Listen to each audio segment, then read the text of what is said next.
Ngayon, magpupipit tayo na baboy. So, let's go, guys. Hello, meron siya. Dugo ka rito. Wait lang ito.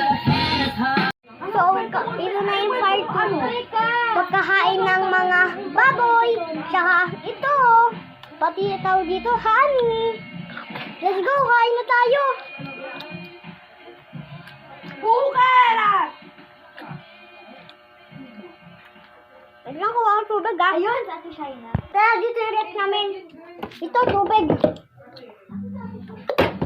Tara na. Kapalda pa siya, ganun. Kinabukasan, before nung practice, sinabihan na kami. So guys, tapos na ako sa baboy. Iwan naman tayo. So guys, nalulot na ako. Tara na. Yung sobrang taas talaga yung Honey naman yan. Honey. Honey! Honey! May honey. Sabi tayo na, nagpalit kami ng, Gusto mo?